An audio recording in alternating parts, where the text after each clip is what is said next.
but I'm going to mumble until I get the TV to show up here. It took a second last time. We've got a laptop of computers. Yeah. It's like a community A cart. laptop of computers? A cart full of laptops. Oh my God, I've been doing this all day where I've just completely jumbled every sentence. The kids are looking at me and I'm like, I didn't say that right. Let me try again. Brain's just on. Their brain's on overdrive from thinking about freaking big deer too much. That's exactly what my brain is. All I did all day today was look at maps. Ah, nap would be so nice. For Illinois.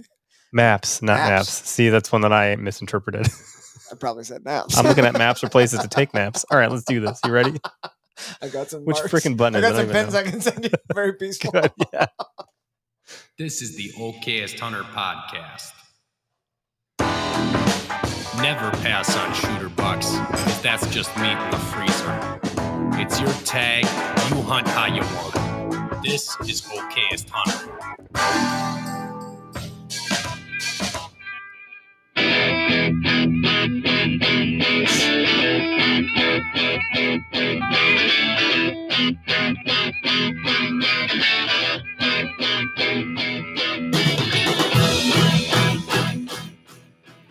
Whew. What a day. Here we are. It's Tuesday. Welcome to the Okayest Hunter podcast. We're happy you're joining us today in our cozy studio here in Oconomowoc, Wisconsin. Welcome to the longest week of the fall. Feels like it's already been. We're just about there. Long. We're pressing through, getting through that lull. Pour up a drink, crack a cold one. Could be a water. I don't care what you're into. Put a lemon in it if you want to. That's fine. Cucumber water. There you go. It's like it's summertime. We're drinking this Long Branch because it's the only thing I have in here right now. Drop Time was like, hey, we're sending you some stuff. And I'm like, do. Where is it? We got some empty Drop Times. Yeah, I got the vodka, but that's not what I'm trying to drink when I'm doing this. I want that brown water, you know? Anyway, where are we at? So I'm like pretty ill-ish. You're sick, bro. I'm on the mend, I think. So if I'm like short of breath or sniffing in the mic You're hearing like that, loud breathing today. It might be Eric. It is going to be me. I apologize. But, you know, we don't really stop for nothing on this podcast. I've done this podcast with no voice. I think our 100th episode a long time ago, I lost my actual voice and we did it anyways. Really? And all technology failed completely. I was like, we're doing it anyways. It was Greg's first ever time. Oh, it was Greg's first. Yeah. He's like, what's going on? And I was like, me up, boss. And he stuck around. It's a good sign. So I'm like, well, if he can stick with you through that, then I think we're good. He's not going nowhere. Well, he knew it could have never been worse. Yeah. He experienced the worst. Now it's only going to get better. But he's out hunting tonight. Yeah, he had a tough night, man. I thought it was going to be like pretty good for him, but it's pretty rainy and miserable out there. He said he saw 25 deer. I didn't get to read the rest of the message. I was too busy setting all the stuff up. So he said 80 yards was the closest so far. So he's on doe patrol tonight. Yeah. So I'm checking religiously to see if I get a little update here, but it's got to be pretty dark out there already. Yeah, it's pitch black from what I can see right now. I mean, maybe that's not true because basement. Well, it's gloomy as hell out there. It is. Low light conditions. So yeah, we got. We're for those that don't know, we're presented by Spartan Forge. You can head over to SpartanForge.ai. They'll probably get baked into the conversation. They normally do. Mm-hmm. I try to do a call out in the beginning, but it's pretty common for us to talk about their app as we go. They just did some updates to the UAV stuff. There's some, I don't know if there's an issue or an update, but like the historical pictures or imagery that you can pan through wasn't working. So you had to just go in and re-update it through the App Store. I maybe need to do that because I couldn't get mine to work either. So you just got to do that real quick. Yep. Because I'm making pretty heavy use of that. Like at this point, I'm actually using it to see who's parking in public land access spots because the photos are taken daily. Yeah. So I'm like, are there cars there? Oop, that's a different car. Oop, that's a different car. So I'm like, holy shit, I can like get an idea of hunting pressure without having to drive around. Nice. I've been using that since you showed me how to work it on our upcoming Illinois trip because some of the spots like the ends of these points of these ridges have like little openings and like grassy, you can tell kind of like brushy. Yep. But then I can like flip through. I can see those real easy in like the summer view because it's all green and then there's big patches.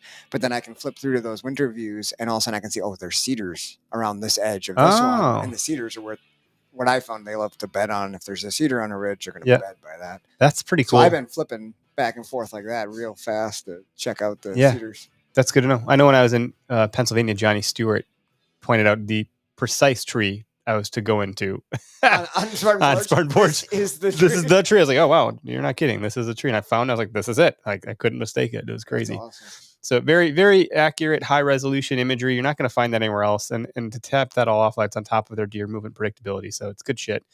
At some point, I'll let my vector arrow fly. It'll happen. I lost one, just but not from shooting one. And you too, right? Like you've had an encounter at least. I shot a doe, so Yeah, I sent that's the right. vector through one. Yeah. But I passed 2 small bucks. Otherwise, I have not seen the one I'm looking for yet. All right. And we'll see what Greg does tonight. And Tyler on our team, he did shoot a doe also. Yep. He's the first one to draw blood.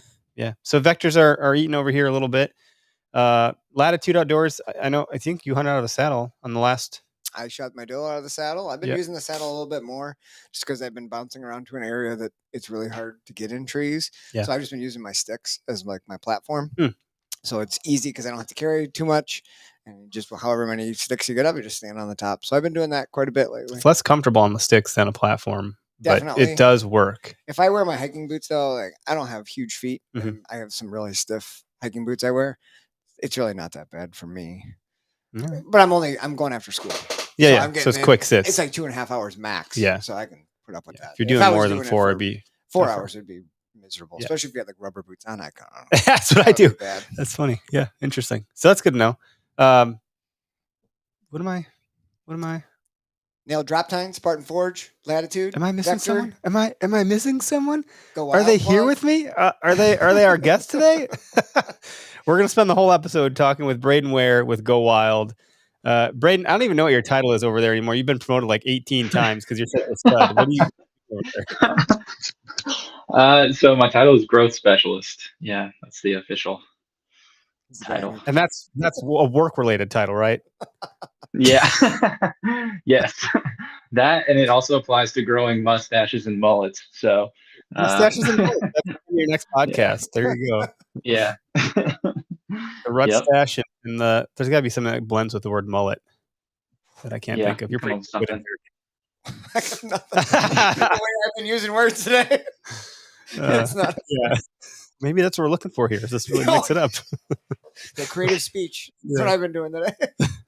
So, Brayden, thanks for joining us. You're out of Indiana, just south of Kentucky? North of Kentucky. North of Kentucky. Yep. Like, that's not right. My brain knew that was totally bot. Spartan Forge that quick. I normally don't catch myself. Anywho, so tell us, I mean, we talk about GoWild every week on the show, but let's get your perspective on it because you're in it. You're there. You're part of the growth. Yeah. I mean, the biggest thing about GoWild is the community, and just having a place where we all hunt, fish, shoot, camp, hike, cook, whatever it is, can come together and all kind of start on the same page. Like we all have a basic understanding of each other, and it's a place to, ask your questions, share stories, and then ultimately find the gear that you need for whatever those things are. And we found a cool way to kind of tie the social media side of what GoWild is into the buying experience to help, folks that are getting into a new hobby or wanting to upgrade or whatever, they can kind of socially validate the different products that they're taking a look at. So that's ultimately what it comes down to.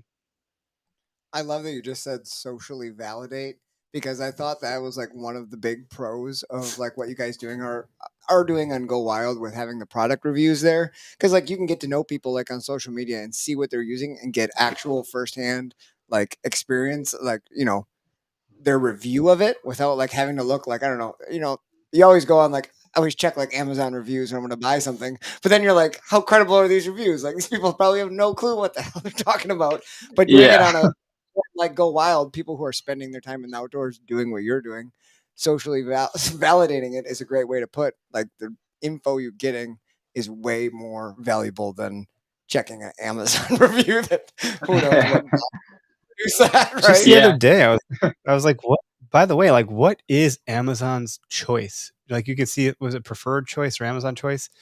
I didn't even know what that meant. Like, what is this signifying? And it is like commonly reviewed, highly sold, highly reviewed, or whatever. And that was a new term that I've seen for years. I just didn't understand it. But to GoWild's point, like to actually see, like, I know and trust this person. I can obviously see that they're engaged in the outdoors and outdoor activities. And I can see even on someone's profile, like which outdoor activities they're engaged in.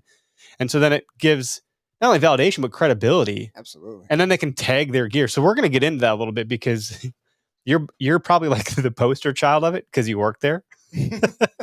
But we're going to break it all down as to how some of that works and what it looks like and just some of the nuances of the platform, because there's a lot that GoWild has to offer that I don't think people fully grasp or care to understand, or like, why would I go to another platform? I have to use another one now. It's kind of the common like response I'll hear from people. Like, I'm already on these platforms. I really need to go here too. I'm like, yeah, you do.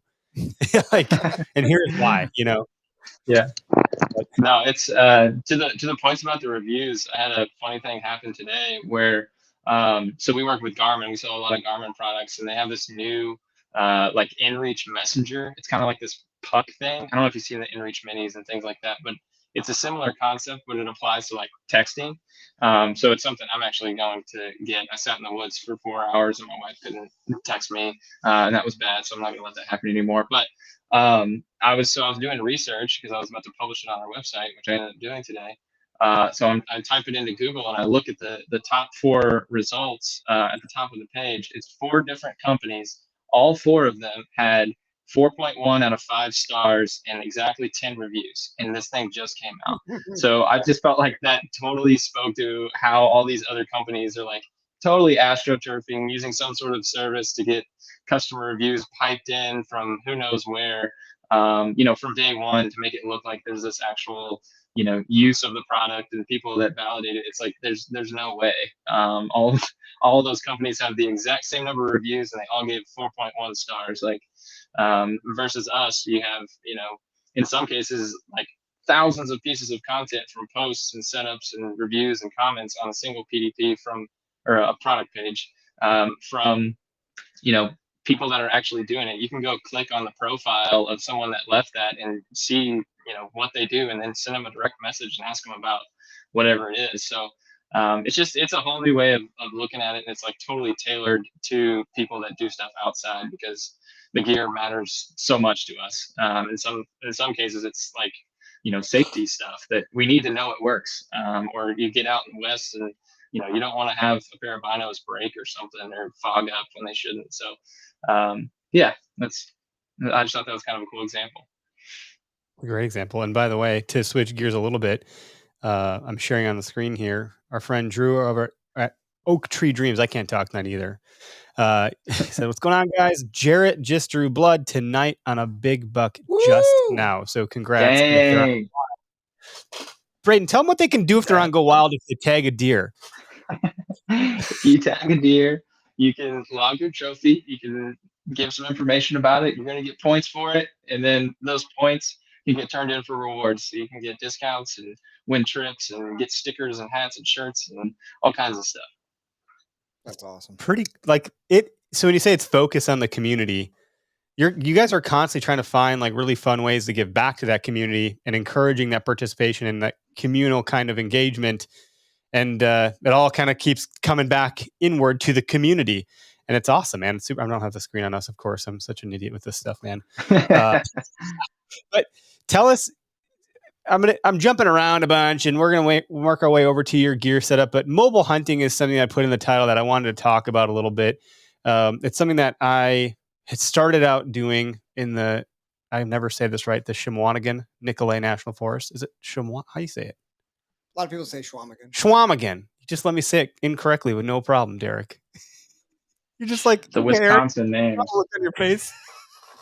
Dude, it's like the nicest guy ever. They don't ever say anything, right? Yeah. I just let them go. Schwamigan. Damn it. I can't. Schwamigan. Okay, as Hunter. F my life. Nicolet National Forest in Wisconsin. And my dad had these, API hang-on stands. And he had a really big one that he used because it was big and comfortable and he could move around in it. And he gave me this little tiny bitty one. A climber stand or a hang-on? A hang-on. And the steps were, and I've talked about this before, people that have listened for a long enough time are like, oh, Jesus, he's going back in time again, Eric, like the old man. But it was these like little L hooks with some rope on them. And you put the rope around, hook it into the other side of this little L metal bracket. So you don't screw them in. You put a rope around, then you just slip knot that rope tight, cinch it tight, and that was your step. Strap. I had a on, strap. satchel full of these, like a postman satchel of these with rope tied around them. And then I would put one on the tree, put my boot in it, my big Mickey Mouse World War II boot that was colossal. And then boom, the next one, put my boot in. So I was climbing a tree literally a step at a time. Strapping them on. Dang, that's a workout. And it, like when it was cold, the rope would like stick to itself inside of the satchel. I'd untangle rope, dude. It was a lot of ropes too. Think of 12 steps. There's 12 ropes. It was a ton. And then one pull-up rope untangled. Then I get to the top, and I'm like, then I would use a T screw, tee it into that tree, which felt like difficult. And then I would put the stand onto that and then latch down with this big bracket, this metal bracket that I like. It wasn't a ratchet strap, but it like had this clamp on it. You know, when you clamp it down. Big yeah. Cam buckle. So I always had to use my teeth on one part of the strap to like hold it tight, you know, and rush it down. And it was just metal clanking all around. I'm like sweating. I'm just an orange blob. I wasn't bow hunting it. All this to say that was mobile hunting. I was mobile hunting. I was doing it. I was clunky. It wasn't good. I fell down once and I got stuck like a turtle because the stand got stuck under a log and I couldn't get up. Like it just was like not great. Fast forward to now and I'm still not great at it, but holy crap, man. The world has changed. So with that being said, I think everyone's got their thing and their setup and their stuff, and you can go into mobile hunting forums and people argue till the cows come home about what works and what doesn't work, or how to trim some pounds and so forth, yada, yada, yada. But it is a thing. And I'm curious, Brayden, what your setup is and how that led you to tagging your first archery buck in Indiana. So let's talk about it. Yeah, for sure. So I like saddle hunting. What's like, that? I was just gotta say, sorry for like the huge, long, loved it story question. No, it's good. So I like saddle hunting. That's the mobile hunting method that I've landed on. I kind of started, I guess my first like foray into it was using a climber, and then that was horrible. I had a really big one, and it was just weighing me down. I had such a hard time hiking around, hunting a lot of public land and stuff. Like we're getting out there a little ways, and I was just absolutely struggling. So then made a switch to hang on, and so I hunted and still do hunt almost every time I go hunting with my buddy Phil, called Philly Goat, and he saddle hunted like from the beginning of last season. And so when we would go out, he would bring sticks and then I would bring hang on, and we would climb the same tree, and I'd put hang on would go on one side and then the platform would go on the other, and we'd hang from the same tree. And that's kind of how I spent last year for the most part till the end of the season when I got into saddle hunting, so I could kind of get up in my own tree and do my own thing. But so now I'm fully into saddle hunting and have practiced through the summer and really got good at being able to do it on my own and kind of refine my gear. So I'm running a tethered Phantom saddle. I have a cis hauler that I put on that, and I run Hawk Helium sticks, and then the tethered Predator platform. And just a couple of things I've added to it from 3D Genesis or Genesis 3D, I think what it actually is. They do like 3D printed saddle hunting accessories that has really kind of made my saddle hunting setup a ton better this year, a ton more efficient, where I can kind of hang my sticks off the side of my saddle as I'm climbing the tree instead of having to go up and down the tree multiple times. And then I have an FHF gear chest rig that I really like. I use that for fishing and hunting. This time of year, it's obviously just hunting, aside from a fly fishing trip here and there. And I actually hang that off the back of my saddle as well. So that's something this year that I've been doing a lot more than I did last year, was actually using the molly straps on the saddle to hang stuff. And yeah, so that's the basics of my saddle setup. And that's my whole hunting setup there. Got all kinds of stuff. But yeah, that's how I climb the tree. I've gotten really efficient. I use a rope method to tie stick to the tree. It's just light and easy. Once I learned the knots and everything, I can get up the tree pretty quick. And yeah, that's the gist of it, That's a I great guess. setup, and I think the Hawk Heliums, they have their reviews online, and people either like them, hate them, but they're a great value for anyone who's starting out in mobile. There's Yeah, no arguing that they're phenomenal value, and the double steps are awesome. Like you have to love them. yeah. Yeah, man. No, I really like them. And actually, so my buddy Phil, he upgraded his sticks last year and just gave me those. So I was, more than happy to have them for free and actually, get to like have my own sticks to use. And I really like them. I was at a deer camp this past weekend, and one of the guys there had the Timber Ninja carbon fiber sticks. And for the first time picking those up, I was really like, oh wow, these can get a lot lighter, and that would be a lot better on me. I think that would probably be one of the first places I go to when I'm starting to work on like cutting weight out of my system. But I'm not that extreme yet, so I'm just I'm good with where I'm at and using this, and then you know, like Eric mentioned, that's what I was able to shoot my first deer out of, and yeah, pretty cool setup. I definitely love the margin for error that saddle hunting gives me, where I can, get in the wrong tree, or I can, be in the tree and come up with a different plan and, get down and move. And, it just allows for a lot of flexibility. And, obviously hunting public land, there's so many different places to hunt. And depending on the wind and the weather and all this stuff, you may want to sit somewhere different, for the next couple hours or something. And saddle hunting, once you get the hang of like setting up and tearing down quickly and efficiently, like it's super easy to do. And big thing too is it's like I've gotten a lot quieter. Early on in doing it, I was so loud, like with all the different straps and buckles and metal banging on metal and all this crazy stuff. Really spending time to like come up with a system. I heard Tony Peterson on Wired to Hunt like spend, I think it was like 30 minutes. He went through every single thing he had in every single one of his pockets of his pants, his jacket, his backpack, his little dump pouches, everything, and kind of inspired me to be like, I need a system like that. If that dude has a system, I need a system. And in implementing that with the saddle system, I've been able to feel like, an okay hunter before. I definitely wasn't even an okay hunter. So yeah. I think that's one of my favorite parts about getting into mobile hunting is just hearing other people's systems and their process like really helps you fine tune what you're doing, and like just how people Yeah. go up the tree. Like, where do you hang your sticks? Where are you doing this? Are you going up Hmm. twice? Are you going up 3 times?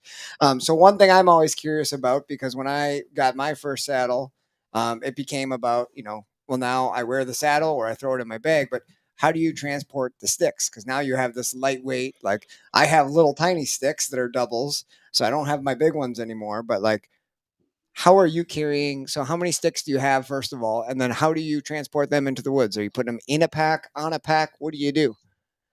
Yeah. So I have mine are 3 steps, so they're a bit longer. I have 3 of those, and they stack together. They have like suction cups that they actually like kind of plunger together. So they're super quiet, and so I take them. I put them. I have a Diablo VT backpack, and it has like a cinch system on the outside, so I can take and lay the sticks down on the outside of it, and then it has 3 clips where I can clip it to the back of my backpack.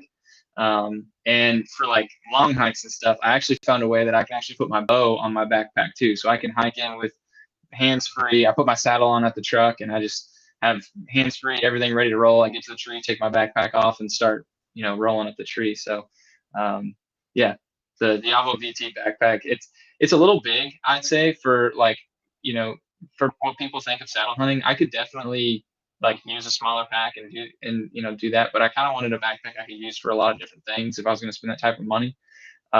So I wouldn't say it's like the perfect saddle hunting bag or anything like that, but it works for me for now, and I've been really happy with it. Awesome. Yeah, the thing that I enjoy most about it so far is going back to that super old school setup. That had fatigued me a bit. And so I just kind of stopped. At some point, my dad had gotten me the old, you saw him when we went out together.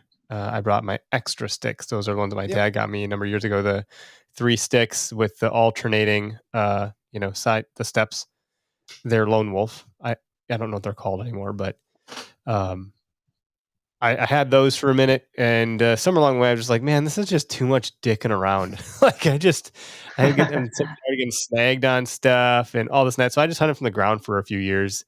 And from a safety standpoint, somewhere in there became a dad. And I was like, man, climbing trees is dangerous. I've been in some pretty strange predicaments.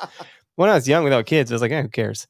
Now I'm like, I need to care more. So then I got back into it when I met Greg, and he became part of the podcast. He set me up with his Lone Wolf Alpha and the same climbing sticks. But he had more of a system than I had with because I was using sticks that weren't designed for the tree stand, and it just wasn't great. So at least this stuff was designed to work together. And so he kind of taught me about. They taught me how to like put the strap around the stick. I was like, oh wow, I never would have. So it's ready for the next. Yeah, time, just and your simple, straps just are simple things like that, little hacks. I was like, if Yep. someone doesn't teach you this or you don't see it on YouTube, you just don't think of it. So I was like, what do you do with all this excess strap? Whatever. So then I was like, okay, this is good. And I had a shot. I took a shot at a really nice public land 8-pointer the week before I got the one that's on the wall in here. And I wouldn't have, that buck had no idea I was there. The only time he realized I was there was when I flew an arrow across his back. Like I was in a position to be very deadly. And I wouldn't have had that opportunity that deer from the ground. Like no way. So that being said, where I'm at today with my saddle setup is I really enjoy my small form factor. I run a small Lone Wolf custom gear bag. I don't know which one it's called. It's green. It's really nice. The zippers are quiet, smooth. Everything opens up really nice. Got lots of straps for sticks on the bottom, my bow on the back, clothes, so like you don't sweat your balls. clothes. Yeah, all of it. So it's really nice. What I want to get to currently, I use my the saddle platform is from Lone Wolf Custom Gear, and so are the sticks. And I have a J hook that hooks the sticks to the stand or the platform. And I can tighten that thing up so that nothing is moving. There's no sound or movement. There's no clinking or clanking. It's tight. So that's nice. But then I have to strap it to my backpack. And why I don't like that is I can't get into my backpack until I take that thing off. So once it's on, I'm like, I better have everything out that I need. I think you saw me open it up like 6 more times just at the truck at the trailhead. That always seems to happen. And when you have something strapped, like when I strap my backpack to my tree stand, so I switched from, I used to use a fanny pack with the shoulder straps, but now that do some filming and I got my camera arm and my camera. So now I run a small backpack and I strap it to my stand sitting above my sticks. But as soon as you put that strap around your bag, it's like, oh, let me grab. Oh, I gotta undo the strap. Yeah. Now I have that. Loose. It's so like, annoying. Come on. So where I want to get to is I want to be able to put my sticks will fit, but the platform will not. I want to get a platform that fits with the sticks inside of the bag, and that'll be my dream setup. Because then all I gotta do is put on a backpack and go. And now, like the old days when I would get snagged on everything, stuck on everything. I think I shared a meme GIF or movie clip from Toy Story when Buzz is trying to get on the fence. We got the rocket strapped on his back and he gets stuck and Woody runs ahead. And then Woody had to come back and get him through the fence. That's what happens to me like 18 times a day when I'm out there with this stuff, feeling like a turtle. So I really just like being nimble, feeling I have a free flow of movement. And then when I get there, having that system is important. Like I put certain straps and ropes into my dump pouch in a certain order because I know the order in which I'm going to need them. And when I put them away, they follow that same order back in too. Like little things like that help a lot when you're in the midst of climbing a tree. I definitely, Brayden, we want to get to your deer story for sure.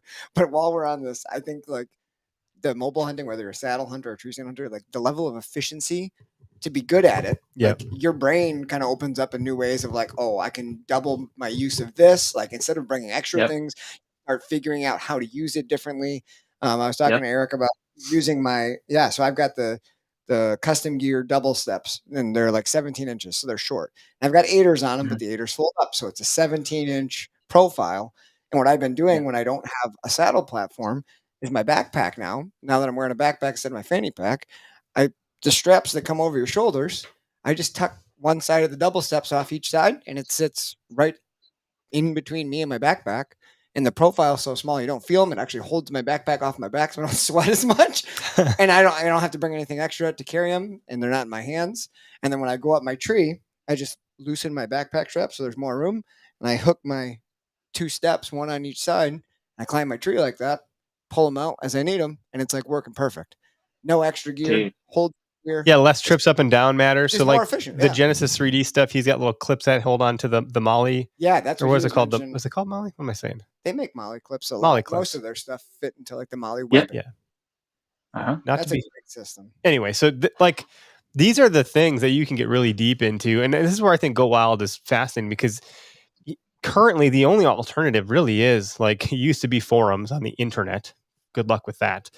Then it's groups on Facebook, and those are fine. But like then you got to follow like 1,800 rules and a dictator, and then like you say something and 800 people like dogpile you and kick you in the ribs. This time of year is terrible for that too, because like if you are in any of those Facebook groups, but like everyone comes out of the woodwork for hunting season. Yeah, you're right. So it's just I'm so sick of reading these just mean, rude, just jerk constantly.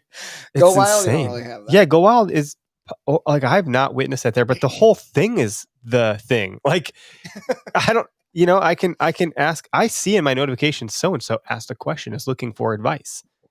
I can do that too, Yeah. or I can post something out, and I'll get valid responses from people that know what they're talking about.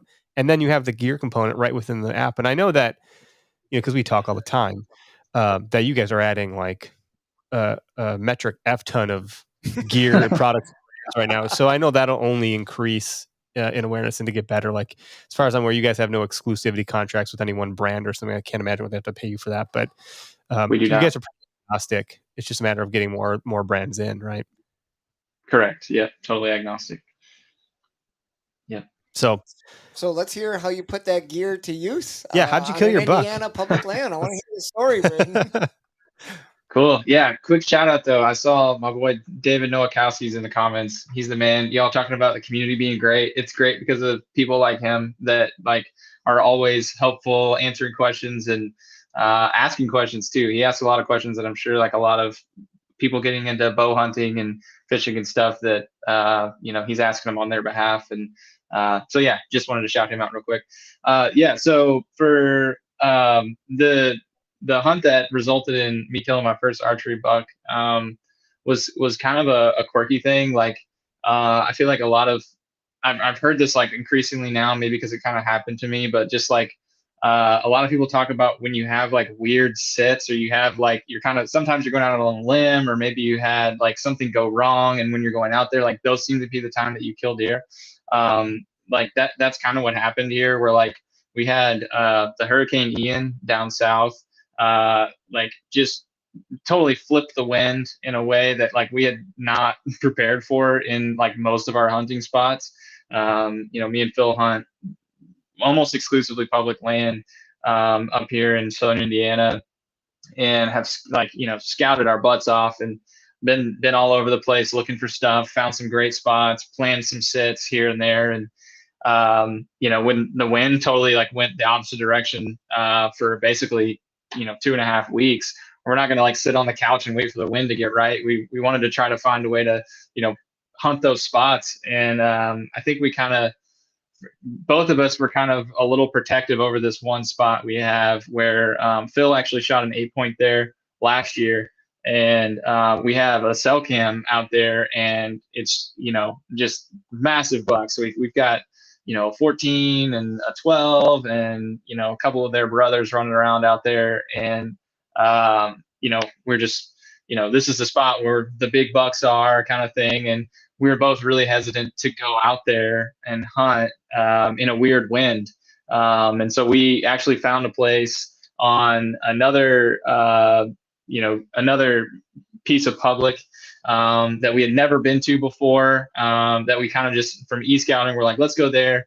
The wind is good. It'll be kind of off this field, and just sight unseen, like had planned to do that. And then we always do this like before a weekend of hunting. We're talking about, what's going to go on and stuff. And the more we went back and forth, we were kind of like, man, like we have pictures of actual deer on camera at this spot out there. Like it is what it is. We need to go out there and hunt where the deer are and stop pretending like we can find deer where we don't know if they're there or not. And so we decided that we are going to go to the spot where we've got all these, have had all this big buck activity. And like I said, Phil shot a buck there, and we, basically just said, screw it. We're going to go out there and pick a spot around there that was more favorable to the wind, and just start looking for trees. We planned to have several sits out there over the weekend, and went out there and hunted. I had a gigantic, the biggest deer I've ever seen in person, actually snuck up on me down there, on one of the sits. Kind of came out of nowhere, just completely quiet. I was actually had my head completely turned in an opposite direction, listening to what I thought was another deer. And when I kind of brought my head around, there was this gigantic, thick 10-point just staring right at my tree at about 15 yards. Didn't see me, but staring right at my tree. And I was like, okay, kind of the game plan here. If he walks this way and turns right, he's dead. If he walks this way and turns left, I'm going to watch him walk out of my life. And that's what ended up happening. He just turned left and started walking. And I actually noticed, now that the sun was up in this area, there were all these logging roads that had been cut back there. And I had to have walked over several on the way in, but I didn't know they were there. And so I watched him literally walk to a logging road and then just take a right and follow that road.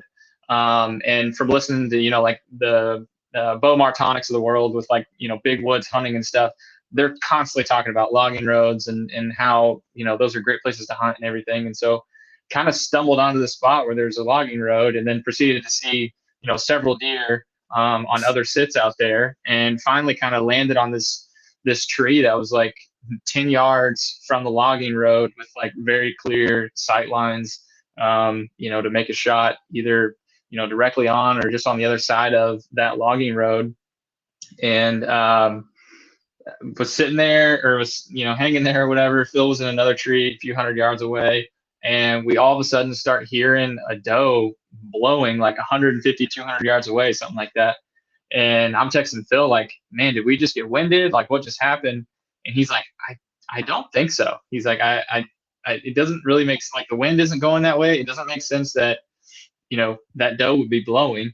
And so we kind of just waited, and he texted me. He's like, be ready, which I kind of we're always texting each other stuff like that. I didn't really take into account what he meant by that. And what he meant by that is sometimes a doe will blow at a buck, and that buck will come, moving your way. You never know. It can cause deer to move.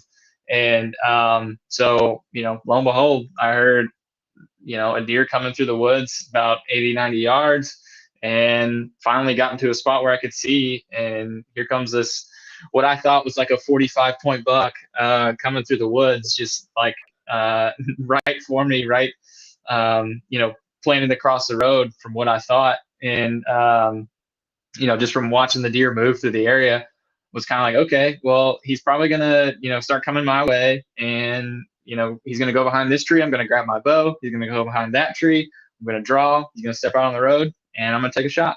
And literally followed the plan for the first time ever on a deer. A deer actually did what I wanted it to do. And when he stepped out, he got all 4 feet onto the road, and I shot an arrow at about 27 yards. And it was kind of a weird scene. So the arrow went into the deer, and I saw him kind of lift his left arm, or his front leg, not arm, lift his front leg and go to take off running. And I saw the back half of my lime green arrow go flying through the air. And then he took off running basically downhill. And I thought that I potentially, one, made a bad shot on the deer, or two, missed completely, and it blew up when it hit the ground or hit a tree or a limb on the way there. And then all of a sudden just heard a ginormous crash, in the woods, or in this creek bottom area. And I called Phil immediately and was like, dude, I shot at a buck. I don't know, if I hit it. Here's what happened. And so both of us kind of keeping our expectations low because of the weird scene. But Phil was like, man, I think I heard him pile up down there. I think I heard you hit him. There's a loud pop. And I was like, well, that could have been the arrow breaking. And so we get down there and the arrow was broken a little in half, like probably about half, and had like 3 drops of blood and a little bit of hair on it. And then there's just like no blood in the area. So we're like, I don't know, like kind of look around a little bit, decide that we're gonna hike our gear out and go take some time and then come back. And I marked like some pins and stuff around where I thought he was in this area. The arrow is here. This is where I was, and kind of started looking at the map to see like potentially where blood trails could be and stuff when we get back in there. And so yeah, then we came back in. We went straight on the map to where I thought he would be, and he was not. So then we went back up to the arrow and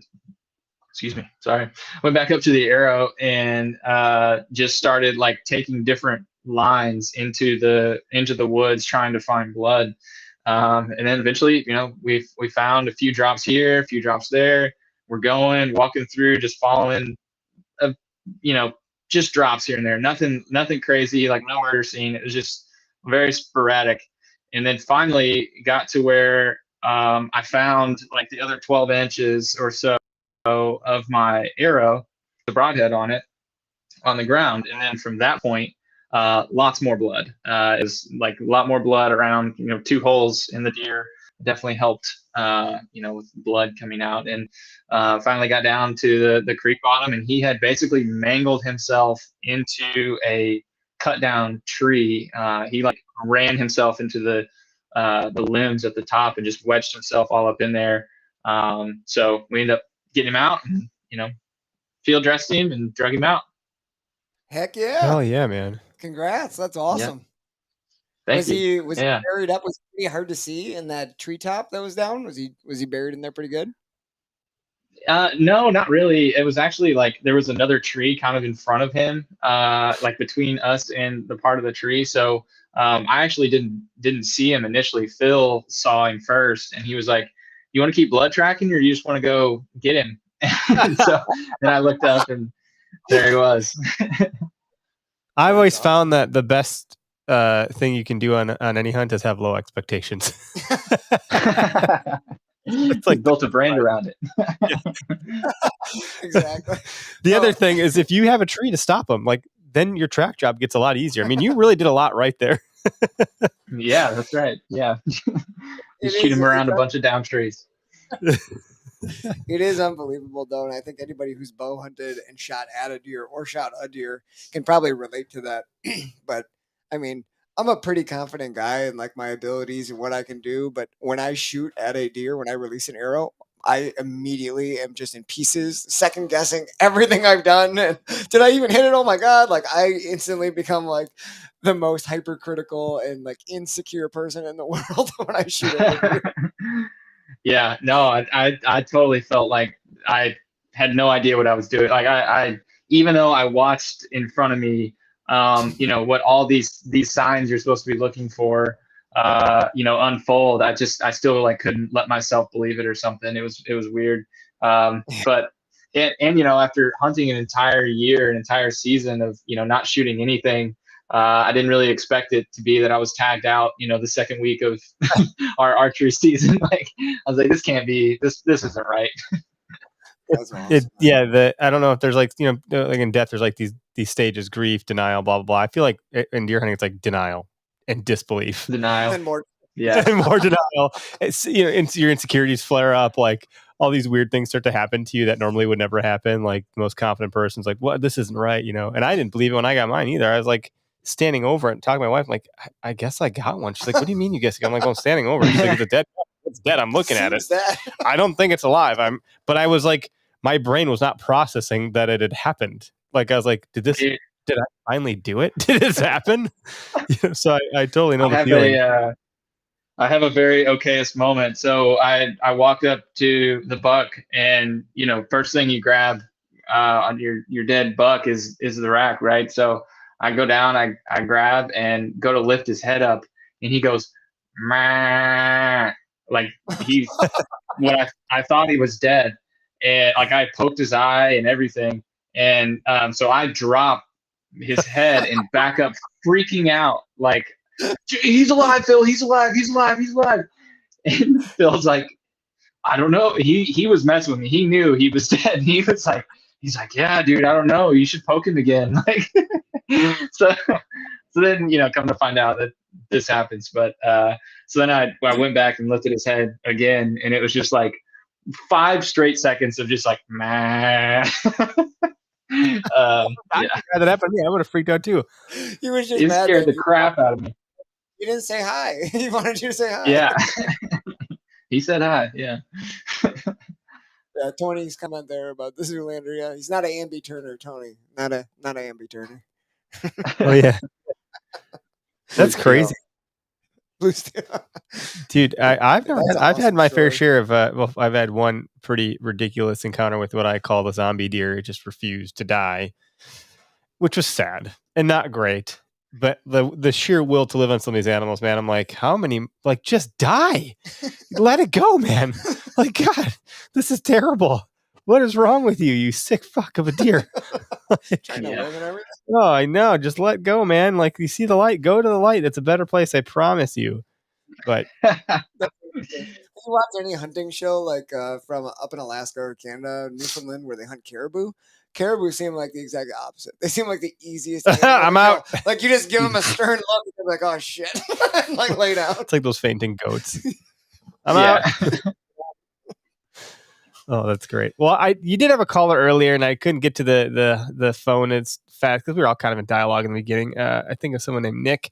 So, Nick, sorry I missed you. The phone line is open for the last few minutes here. If anyone wants to call in, the number's on the screen. It's 262-757-4122. If we got any hecklers for Brayden, or anybody wants to share their mobile setup or a story, whatever you got for us here. But your setup is pretty awesome. I notice you're using a thumb release. You brought a pistol with you potentially. Like what else is in that gear list of yours that people can see on GoWild that it's just out there for people to see? Like it's like you dumped your backpack out and threw it away. Yeah. And I use that feature a lot just to figure out what to put in mine. The pistol is, hunting public land a lot. Things happen out there from time to time. Whether that be an animal or another person or whatever, it's legal to carry. So, I figured better have it and not need it kind of thing. And then, and it never happens, but we do have a lot of bobcats in Indiana. I think there's only been like 2 attacks ever, but I would be the guy. I'd be the third. So I always have that with me. You do have a caller. I'm gonna interrupt you for the caller because do it. I'd hate to miss another one. So let's bring. We have. Let's see here, David. I think we were just talking about. You're live on the podcast. Welcome to the show, David. Thanks for calling.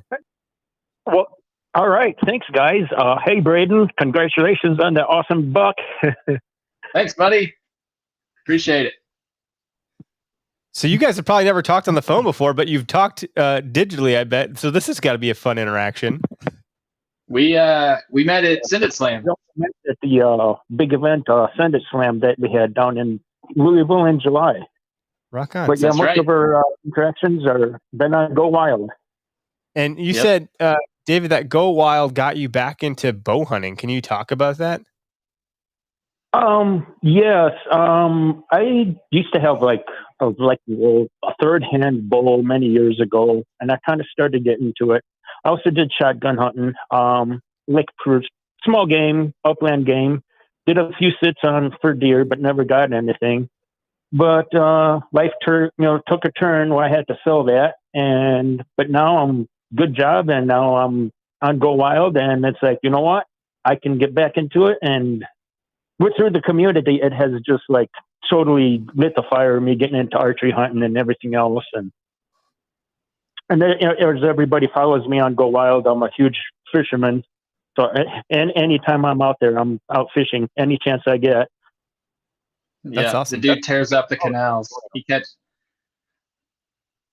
Oh yeah, it that speaks volumes about the community of GoWild. You know, the people who run it, create it, and all of us, the people in the community, is just awesome. And I guess I'd like to put in a plug for like if there. I wish that community was a little bit.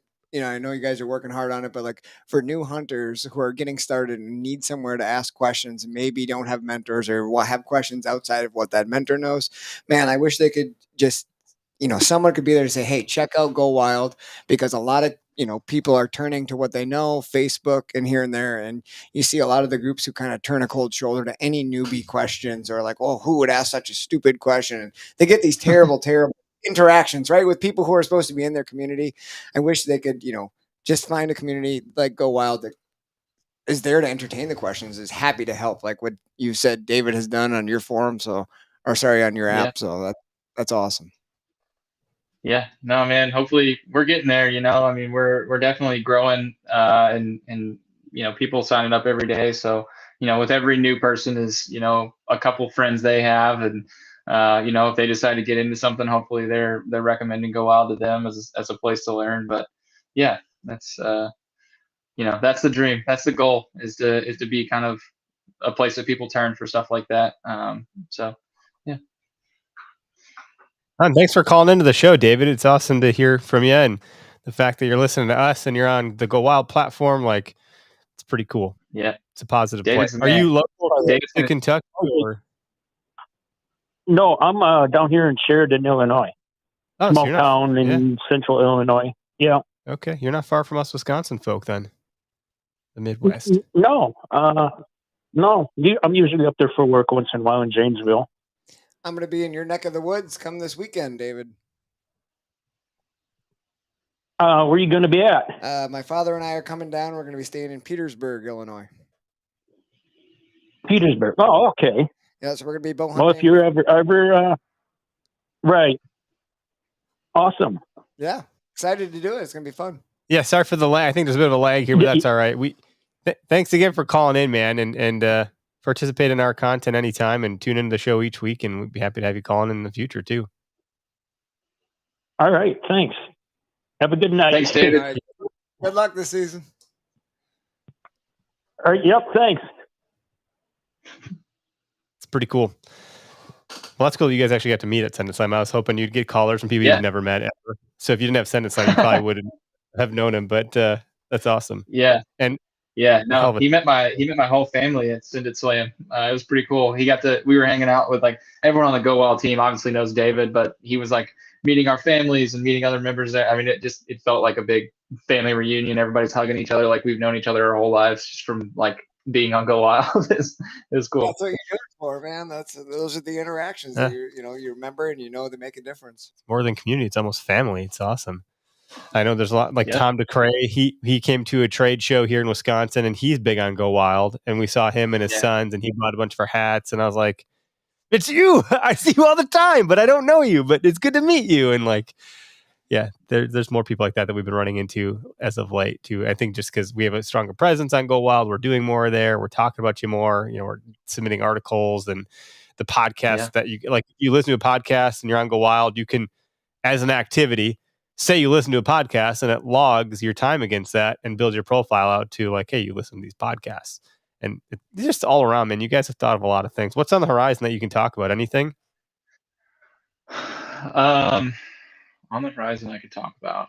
I mean, I know something like for David specifically, him and some others that are huge anglers. We really don't have a huge product selection in the fishing category. And that's a really big focus of ours right now. We're bringing on tons of products, but we're doing it like in a thoughtful way of like, how do we get gear in all these different categories and different price points for folks that are all over the ranges of I'm going to spend XYZ on this pursuit and spend this on that pursuit. And so fishing is a huge focus of ours, both fly fishing and bass and salt. So that's something that's coming.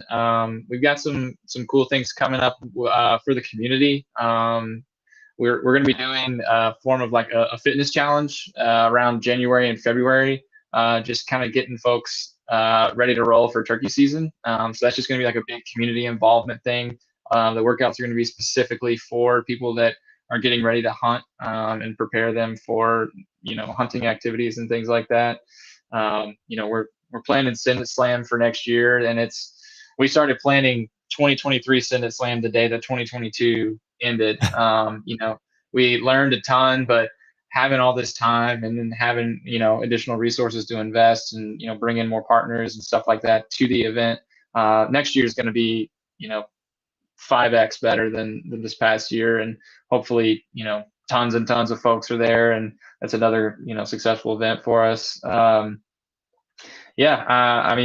think we're going to continue to see the Android platform get better for GoWild. That's something we've been working on a lot. Android apps are typically something that companies and developers struggle with, just because there's so many different phones to develop for, and it can be really difficult to develop for. But we brought on an incredibly talented Android developer that's going to be working on that platform and improving that experience, trying to get that in parity with our other platforms. We're really happy with where the iOS platform is, but think we could grow in the Android area.